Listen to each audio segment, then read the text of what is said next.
Beating Josh McDaniels changes everything. The air feels lighter, sharper, different. It wasn't just a win, it was a reset. A reminder that when you out-execute the guy who used to run your building, you earn the right to set the tone. That's exactly what the Raiders did, and it echoed louder than just a one-game result, because the narrative before kickoff was simple. The Patriots were the trendy sleeper, the team everyone circled for a second-year leap, the squad expected to double their win total and make noise. And yet, the moment the Raiders knocked them off, the conversation flipped. Suddenly, it wasn't about the Raiders proving anything, it was about maybe New England not being that good. But that's lazy. That misses the truth. The Raiders didn't just catch the Patriots slipping. They went toe-to-toe, matched their supposed strengths, and flat-out beat them. National predictions will keep missing this team because they don't look deep enough. They skim a roster, toss out names like Jakobi Meyers and Brock Bowers, and shrug. They don't see Dante Thornton emerging. They don't notice the coaching staff's improvement. They don't realize that this roster has options stacked in ways that matter when the game gets tight. And that's why this win matters.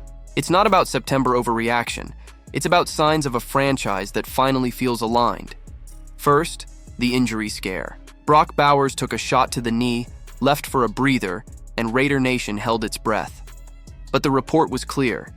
No serious damage, no long-term concern. He's fine, and that's massive because Bowers has already become the axis of this offense.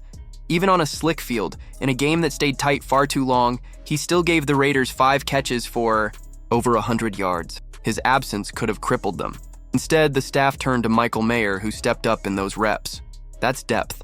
That's roster construction paying off. Mayer would be a starting tight end on any other AFC West team right now. And in this system, he becomes the insurance policy that most franchises can only dream of. Depth was the hidden storyline all week. The questions were everywhere. Could the line hold up? Could the defense stay consistent? Where were the thin spots? The Raiders didn't morph from a 4-win team into the Eagles overnight, but they didn't have to. They just needed to be better than a Patriots squad still in the middle of its rebuild, and they were. Better quarterback, sharper staff, more offensive answers. The Patriots will look cleaner when Christian Gonzalez returns, sure. But in this moment, it was the Raiders who flew around, made plays, and dictated tempo when it mattered. Geno. Smith was at the center of it all. His box score was loud, but the context was louder. 9 completions of 20 yards or more. That ties the most by a Raiders quarterback in a single game since 1991. Nearly 30 years of history, and Geno comes in and matches it. On the road, in the rain, against a defensive head coach. And the numbers don't even tell the full story. Geno was fearless. He wasn't just checking down or avoiding mistakes. He was attacking, fitting throws into tight windows when everyone in the building expected the safe call. That's the kind of quarterback play the Raiders have lacked for years. And credit where it's due. The coaching staff put him in position to thrive. Chip Kelly didn't just call plays. He set traps, motion after motion, play-action sequencing, chips and leaks that froze the Patriots' rush long enough to create second-level openings.